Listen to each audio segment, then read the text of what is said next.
Sampurasun Barai Cakra. Sebelum dongengnya dimulai, jangan lupa subscribe, tekan tombol lonceng, terus ditunggu juga nih like dan komen ya.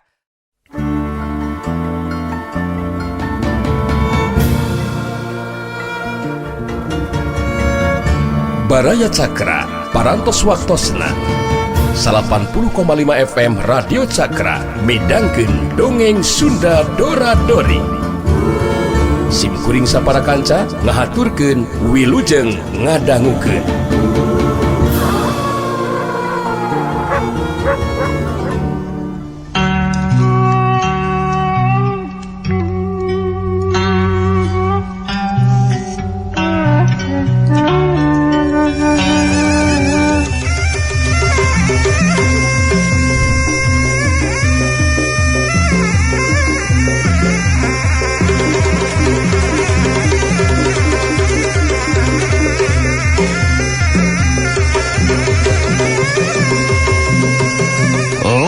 Karena nyumputkeun sirahna hiup brentang, ruyungna ngahanca bincurang.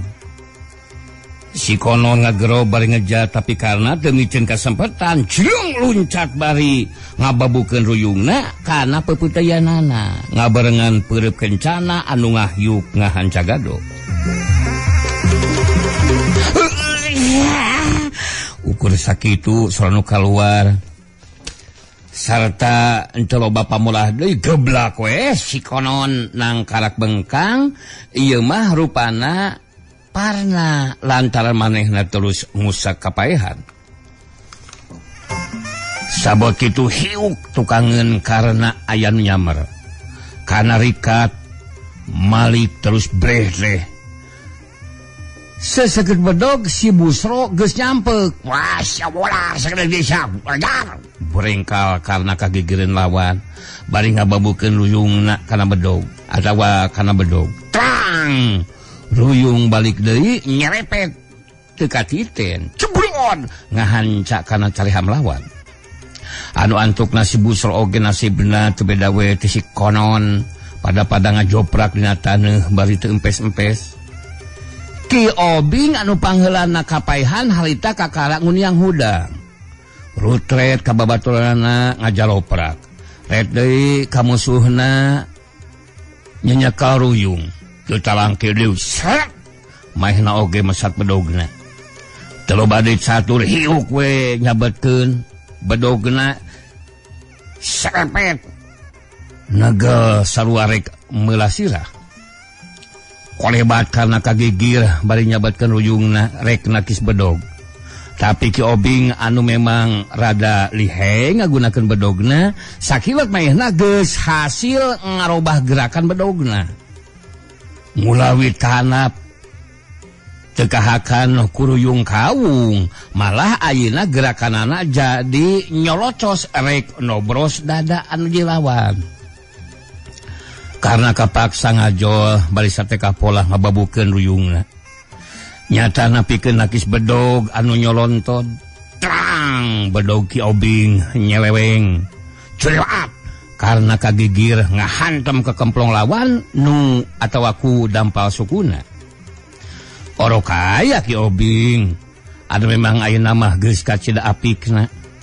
Dina nitenan gerakan anu jilawan. Manehna gentak luncat ka tukang nyagigirkeun awakna bari nyabetkeun bedogna kana babajeg musuh. Karena ngaranjug kapaksa nalik di sukuna anu saterusna ngaborengkal kagigir bari notogeun ruyungna kana taneuh. Sereng maehna luncat ka luhur kelawan manis pisan. Teu beda we ti anu keur akrobat. Bari kayaan badana masih keneh ngalayang di luhur, ruyungna sakaligus ngolebat nyamer bedogna Ki Obing sedang dampal sukuna ngajejek sirah anu jilawan. Ki Obing anu bener-bener ngerasa yen dirina keur diancam bahaya. Sateka pola manehna ngagerakeun bedogna ngadius ka luhur rek dipake nojos anu jadi musuh. Sarta ngagilekeun sirahna atau ngagilerkeun sirahna Tapi gerakan karena memang kasita oge dilakukeunana kalawan teu disangka-sangka ku anu jilawana anu daek teu daek kapaksa Ki Obing kudu narima kana nasibna. Bedogna meceleng sarta badana ngarempeyek lantaran teu kuatna handampal suku anu jadi musuhna anu beratna aya ratusan kati. Coy karena nincak taneuh deui. Red kalawan lawana anu tiluanana geus tinggal loler dina taneuh bari saurang oge taya tanda-tanda anu rek bisa ngalawen deui. Geus kitu mah koloyong karena nyampeurkeun tukang cendol anu tita tadi gawena ngan ukur molohok bengong bari pupur ngisan sieun kabalerang meureun kitu nama gap kana bangku dibalikeun deui terus pesen cendol anu ngadua kalian tali nama lapur teu kapuluk saeutik-eutik acan da puguh kabeh manyur kana beungeut jeung kana bajuna. Geus cukup ngabaseuhan ti korona. Cereng dibayar 2 lumureun. Kalawan teu nulih ka jalma-jalma anu narempokeun puguh ti barang prung padungdung oge geus riab. Ngadeg karena terus ngabambios ti dinya maksudna rek terus balik ka lemurna bari hate mah ngarasa gegetun oge. Kebobogo hayo make riributan jeung jalma-jalma anyar pinanggi. Manehna hayang geura balik ka imahna. Tas inget kana caritaan akina. Yen bener kudu boga pangabisa teh pikeun ngabela diri. Cacakan mun manehna bolos strong kosong kumaha pibalukareunana tadi. Kebobogo hadon menang panghina ti jalma-jalma saliwat. Kakara panggih oge harita lumih manehna deuk meuli cendol lantaran ngarasa hanaang. Pikeun manehna ieu teh mangrupa hiji pangajaran oge. Tetela ngajalankeun kahirupan di alam dunya teh henteu sagampang ceuk sangkaanana. Anu keur waktu tadi mah manehna boga pamadagan yen lamun hayang salamet teu pinangih jeung pancabahaya salirana kudu ngabogaan kalakuan anu lempeng bener. Bisa ngadalian ucap, tekad jeung lampahna supaya ulah mengpar tina bebeneran. Tapi buktina ayeuna ceuk rarasaan mah maehna teh tadi teu pisan-pisan ngalakukeun kasalahan. Asa kurang kumaha ngajaga diri. Malah sangeusna liang irungna nyesel ku bubur cendol teh sasat ku pagawean deungeun. Saeutik oge manehna taya maksud pikeun males. Tapi buktina tetep we ributan mah teu bisa dicegah lantaran eta jelema tiluan teh ngahaja nyieun ributan.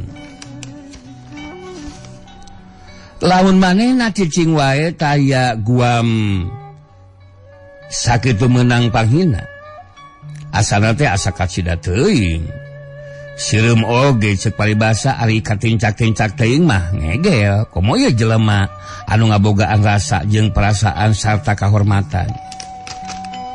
Kuparna nganteur galecokna hate bari jongjonoyod saeutik oge kumanehna teu kabireungeuh yen ditukangeun aya anu nuturkeun bari sasalingkeran. Anu tayalian eta teh Ki Obing jeung baturna malah ayeuna mah tambah duaan. Ngarasa panasaran meureun nepi ka ngarandapan ragrag sarta ku budak bau jari nyao keneh. Ari karna memang hatena polos pisan. Saeutik oge teu nyangka yen kajadian tadi teh bakal aya buntutna anu kapapanjangan. Malah nyati dia pisan mimitina nu ngalantarankeun manehna ngajalankeun bulat-belitna kahirupan anu teu saeutik ngadatangkeun bahaya pikeun dirina. Tapi oge teu saeutik ngajalikeun panggemleng kana jiwana. Jasmani katut rohanina sasat digodog dina kancah kahirupan anu pinuh ku tipu daya. Tempo-tempo katempona poek meredong tapi ari di sorang mah caang burahay. Tempo-tempo ngabaranyai pikabitaeun ari dicip-icip mah pahit melelel teu beda we ti Batrawali. Lir upama jirimna buah kalayar luarna ambu cuy ari dikoreh jelona ampun mata keureu. Gidig baturna Ki Obing anu saurang miheulaan batur-baturna. Maksudna mah rek nyusul karna anu kejongjon lempang. Dina sungutna malagrang rokok daun kawung anu tacan diseuneuan. Nyusulna kana oge nyeta api-api rek menta seuneu. Batur-baturna anu sejen mah tetep mandirikeun we bari sasalingkeran nyumputkeun jirimna bisi katempuan ku anu keur dikukuntit. Punten baraya bade nyuhunkeun seuneu. Pokna satengah ngahudang manehna ngoreleng ka hareupeun karna. Leungeunna nyolong-kolong teu beda we ti anu keur kuda-kuda, maksudna mah siga anu rek nampanan bensin atawa korek api mun engke disodorkeun ku karna.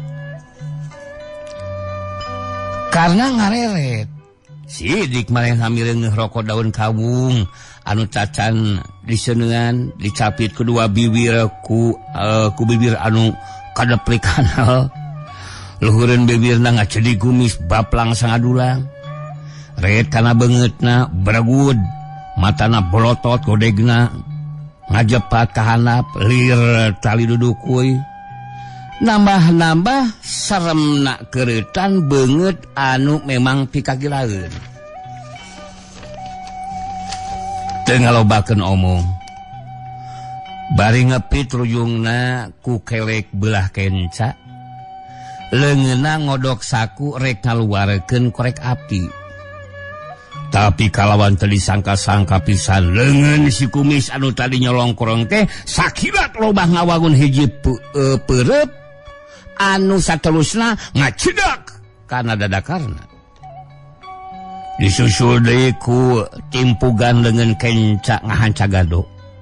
Geus kitu ditimpah deui ku dampal suku ngacejak beuteungna. Nya sakumaha pinterna oge ari dibongohan masata diperak bakitu. Jajaka karna anu rancing geus teh teu burung leungit budina ilang dayana. Manehna ngajengkang anu saturusan nangkarak bengkang dina taneuh garing. Anu garintul pinuh ku batu anu karasana kana sirah geus lain deui nyerina. Jaba jeung ngarasa leuwas deui puguh dibongohan.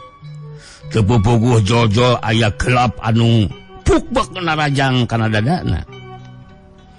Ngan hadena itu kruyung kawung nama pageuh lengket didempet ku kelekna. Alah geuwat euy. Ki Obing ringkus eta kuda belot teh ringkus. Si kumis ngagorowok.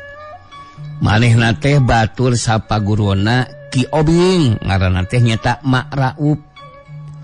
Mad Raup pangabisana satingkat leuwih luhur batan Ki Obing. Bari manehna ngagentak nubruk lawan anu katepona geus teu walakaya. Tapi manehna salah ijiran. Lantaran sakilat karena ngagurinjal dina gerakan belut naborengkal ngagesel di tempat asalna. Hiup! Dampal leungeunna disangigirkeun. Ngahanca punuk Mad Raup anu datangna nyolontod lantaran tubrukanana poos disampakeun taneuh garing.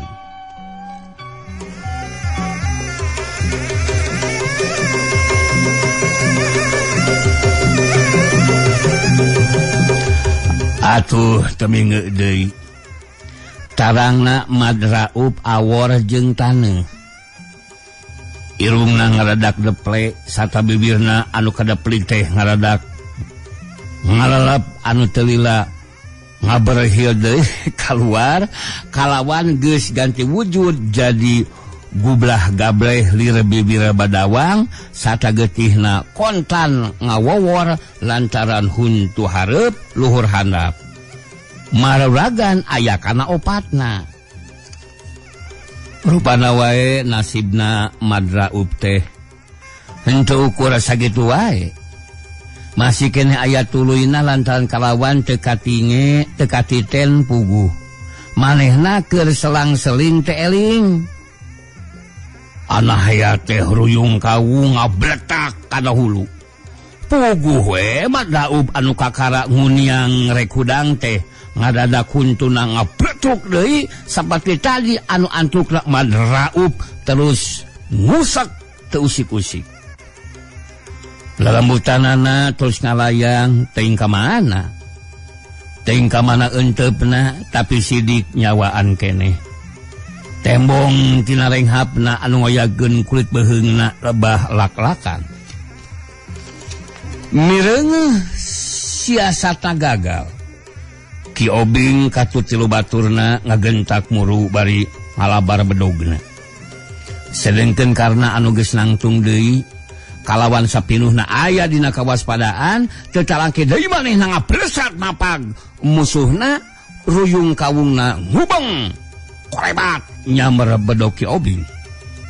Prang bedogna ngaceng. Korebat ngahanca bedogna si Busro. Sarua ieu oge teu beda nasibna.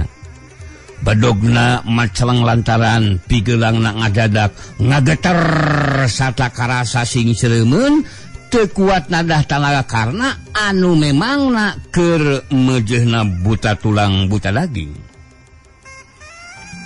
Kileng karena ngeusian lolong kerang kosong. Korebat ruyungna ngahanca pigelang si konon anu keur nyekelan bedaug. Habak kalepar leungeun si konon ngadadak ngadedeg teu beda we ti anu keur lilinieun. Cerik we bedogna murag tina leungeunna. Hiuk ayeuna mah ruyung teh rek ngababad bedogna si Turkim. Baturna keneh si konon. Tapi si Turkim terus Cirebon anu maher dina ulin sampiong sakieu behna ngigir. Hiu bedogna rek nyabat beuteung tapi karena reka cingkrak mapag pigelang lawan bari ngababukeun ruyungna kana cangkeng. Oro kaya si Turkim sakilat ngakilek murilitkeun awakna. Sedengkeun bedogna nyawuk ti handap nyambar suku musuh. Karena ngaranyug oge yang hareupan ulin Turkim. Gagal maning son. Si Turkim anu dina pandangan manehna mah aneh, puguh manehna mah teu mantra acan kana ulin sampiong anu dipiboga ku si Turkim anu gerakanana kacida lingasna sarta sasaranana lolobana mah ditujukeun kana suku anu jilawan. Atuh kakak maning son, kakak maning son, Sanjaya, wey, kakak maning son Sanjaya. Sabot kana luncat ngepeskeun panarajang si Turkim anu rek ngababad suku. Bedog si Busro anu harita geus dicekel deui ngolebat. Dihareup rek narok hulu sedengkeun bedog-bedogna si konon jeung si Ki Obing geus ting hariuk kencakat hueunana. Teu bodoh karna riweuh oge. Panonna cingceung dipake nitenan gerak-gerik anu jilawan-lawana. Teu panjang pikir baraya. Sakilat maehna notogeun ieu kruyungna kana badan si Turkim saolah-olah dipake telenan pikeun ngajaul ka tukang. Akibatna hebat oge badan karena ngablesat ka tukang dina gerakan balik Bandung. Si Turkim ngakeblag nang karak bengkang. Sedengkeun bedog-bedog na si Busro, si Konon, katut si Obing, kabeh naranceb kana taneuh. Teu ngalobakeun pikir, bersat badan karena ngablesat ka hareup. Tilu sirah dihantam ku ruyung kawung. Koebat deui muru si Turkim anu harita kakara hudang, jekuk bobokongna ditayong. Blasuk deui sirahna dihantam ku ruyung kawung. Anu akhirna mah sakaligus opat musuhna ngacerungkel nang karak bengkang teu usik-usik deui. Hulu-huluna jadi korban dipapagan kuruyung nahun. Karena ngareret ka madraub anu harita kakara lilir tina kapehanana. Kemuniang rek hudang manehna mencrong kakarna. Red ka batur-baturna anu geus ting jolopong. Red deui kakarna anu haita keur nyampeurkeun ka manehanana. Tu antapara di bulanyong we lumpat ngacir geus poho di kalalakianan. Tiba baranting bakating ku kacidang ngarasasieuna. Baraya Cakra geus karuhan yen saurang oge moal aya anu waniun ngalawan deui. Reos we karena ninggalkeun musuh-musuhna anu geus teu walakaya. Ngajingjing iteuk ruyung kawungna. Lempangna guragiru lantaran geus hayang gara nepi ka imahna. Kakara oge eureun meunang sawatara lengkah mah. Ngadadak kadenge aya anu ngagrobas anu jolna ti si jalan anu pinuh ku rungkun anu ngagigidig. Kakara oge karena ngalieu sakilat aya nu ngabresat tembok ngabarasat katojo cahaya panon poe melesat ngajojo beheungna. Sanajan karena satengah ngalamun keur mikiran kajadian-kajadian anu cikeneh pisan kaalaman, tapi gerakan refleksna geus bisa ngungkulan gerakanana anu atau ngolebat tadi. Sakilat celung mehna luncat ka tukang. Celek nincak taneuh bari geus ngabangun kuda-kuda. Saged pisan pikeun yang hareupan naon-naon anu sakirana bakal ngabayakeun kana dirina. Kolebat celung anu ngabarasa tadi teh ayeuna geus kaciring mangrupa hiji manusia anu ngajangelek hareupeunana. Ngajaga ngahalangan jajalaneun bari sikapna pinuh ku ancaman. Bedogna nyilang hareupeun dada. Dengan kencana nempel dina tonggong bedog anu siseukeutna manco ka hareup. Tete lain jalma anu ngabogaan maksud hade.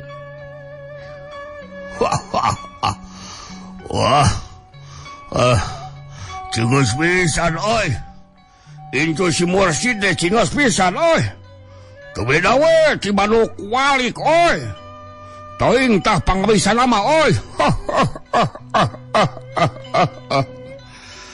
Anu ngahudang teh nya kakak atau anu ngahadang panona rutret nitenan sakujur badan karena boh petana boh ucapanana jelas nguntup nguyup naker karena ngaranyu kaget tumeh ieu jalma anyar pinanggih teh bet nyahueun yen manehna incuna Aki Mursid. Oge mun ditilik popokanana ieu mustahil ieu jalma teh aya patula patelina anu teu hade jeung anu jadi akina. Geus cop we sangkaanana yen ieu mah lain baturna jalma-jalma nu tadi lilibutan jeung manehna. Kesangka geuning Andika bawuh kakek kaula geuningan karena nimalan bari henteu petot ngandung kawaspadaan kuda-kudana tetep tacan robah. Babu mah henteu oi. An kaula nyaho yen Aki Andika teh musuh guru kalua. Guru kalua kalua kaula. Si anu ngahadang nyaritana bari sikap nantaya robahna. sebutan teh musuh Guru Andika. Tapi meureun jeung Andika mah taya pasoalan naon agi kaula teh karena api-api teh surti kala maksudna ieu jelema. Musuh guruna nya musuh muridna oi tembalna. Meni tergesnaker bangun anu nyentak dumeh neuleuh sikapna karena anu bangun anu biko hatena beuki muncugu kaluhur. Jadi kumaha atuh ieu teh Lur? Maksud Andika teh panglang ngahadang kaula teh maksudna ieu teh teu gugur teh angin, teu wau acan panu dieu mah karena tetelepek. Bener-bener nemongkeun peta anu bali lunaker. Allah aduh nah ayaku bodoh-bodoh teuing atuh kaula teh bebela kanu jadi guru bro. Andika oge meureun tang turek ngabela nu jadi aki ner teu euy kaharti teu. Oh gitu nya kaharti atuh kitu mah Lur.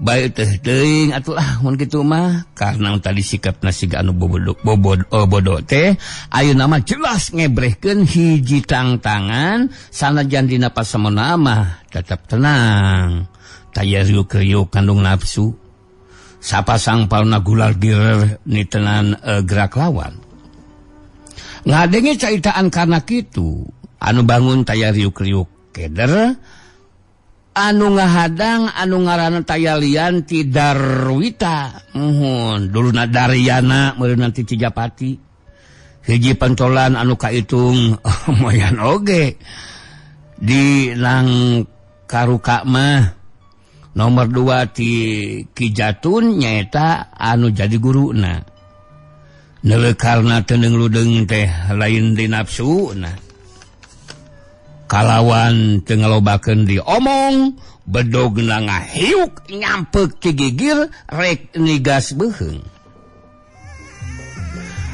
Tapi karena anu geus nitenan kumaha gerakan nu jadi lawan sakiceup manehna ngalegotkeun badana dibarengan ku nyabatkeun ite kruyungna. Tang! 2 pakarang diadu dampalengan karena terbeda we ti anu sing siremen sedengkeun leungeun Darwita anu nyekel bedog nepi ka ngoleweng di dieu geus bisa kaukur kumaha tandinganana ieu 2 tanaga anu pikeun Darwita mah lain deui ngaranjugna lantaran kumanehna geus kauji kumaha kahebatanna anu jai lawan. Tapi sanajan maehna ngaku yen tanagana aya di sahanapeun nu jilawana. Saeutik oge teu mata ngajalikeun leutik hate. Manehna geus ngabubat babitkeun bedogna. Anu teu kurang-kurang matak bahayana. Tungtung bedogna jadi siga anu ngalobaan. Suat siat ting kolebat mangrupa ancaman pikeun ngahanca bagian-bagian anggota badan lawan sorana mating ngahiung lirbang bara anu matak nyentarkeun hate anu ayeuna geus jadi gulungan-gulungan anu mangrupa haseup siga rek neuri buleud anu jilawan. Wah hebat oge baraya wah teu sangka bro. Sok terus ketukeun pangabisa teh ulah di kagok-kagok woi. Karena ngagero bari mehna oge ngubeng ngulinkeun ruyung kawungna. Nakis jeung malas narajang teh hebatna ku anu jalawan. Nya sok lah. Sok ketukeun pangabisa teh baraya der atuh kalinya. Oh nya tang atuh. Oke lah, lu jual gua beli bro. Sok sanajan diajuk saeutik oge nya. Tong loba omong. Ger nya ah. Deui-deui Darwita ngaranyu. Sakitu badan musuhna terus ditutup ku gerakan bedogna. Manehna masih bisa nyarita malah make nantang sagala rupa. anu pikeun Darwita ayeuna taya di jalan iwal ti kudu ningkatkeun daya gempurna. Lantaran lamun teu kitu-kitu ulah-ulah dirina sorangan anu tangtu bakal kasoran sasat ngalaman wibirang di kolong catang nya gede nya panjang. Jabat ti bakal kasuraku balaraya teh oge tangtu bakal menang bebenuti anu jadi guruna. Borowe aya angkeuhan rek ngabela tapi antukna malah jadi jejebolan. Kugituna bari ngagero satengah ngagebrag anu jilawan, gerakan bedogna diulinkeun jadi leuwih hebat. Conga bedogna ieu mah jadi siga anu mangpuluh-puluh teu beda we ti hulu orai anu rek macok. Terus narajang badan karna. Gigih luhur handap taya anu lowong estuning badan kana rek diacak-acak. Tapi tetela musuhna anu disinghareupan teh lain bantrak-bantrakeun. Sanajan bener umurna masih keneh ngora tetela ngawasa pangarti anu lain lumayan hebatna. Gerakan bedog Darwita geus kakoncara hebatna. Teu mampu ngayunan gerakan huyung kawung anu kasida tapisna. Lamun teu bedogna anu ngahantem atau dihantem pasti silah Darwita anu jadi sasaran. Tapi kacida Darwita ngarasa kagetna. Waktu mana geus aya 2-3 kali ngalakonan balanga sarta leuir teuing dina ngalakukeun luncat pikeun nyingkahan panarajang. Ruyung musuhna kalaka terus ngubang di luhur. Padahal lamun terus dihantamkeun kana sirah atawa kana badan manehanana pinasti bakal kena. Tapi sigana pisan jadi musuh teh taya pisan aya maksud rek ngabinasa. Ieu mah semu-semu anu ngulinkeun dina ngalawana teh henteu sanyana. Ku kituna pikeun Darwita mah jadi tambah-tambah matak panasaran. Ngarasa diheureuikeun ku anu jadi musuhna. Kalawan musirkeun tanagana Darwita sakilat ngarobah gerakanana bedogna anu tadi ngubang di luhur teh kalawan sakiteup nyamer kahanap rek kababad suku anu jadi lawanna. Karena teu buru ngaranjung oge. Mireungeuh kahebatan anu jilawan anu datangna teu disangka-sangka maehna rek dijieun tanpa daksa saumur-umur. Jahat karena bari rikat ngajoerat ka luhur sedengkeun ruyung kawungna kapaksa dibabukeun kana silah Darwita. Tapi Darwita ngagentak ngadang heungak bari sateka polah nyabetkeun bedogna. Dipake nakis tapi kalawan teu katiten sakilat ruyung kawung teh robah sasaran dipake ngarojok dada lawan. Barang jengkaltan lincak di taneuh. Badan Darwita ngacengkang. Ngarasa teu tahan dadana ditotok guruyung anu jadi musuh. Anu antukna manehna ngagedebru. Ngan henteu we nepi ka nangkarak bengkang mah. Lantaran harita teh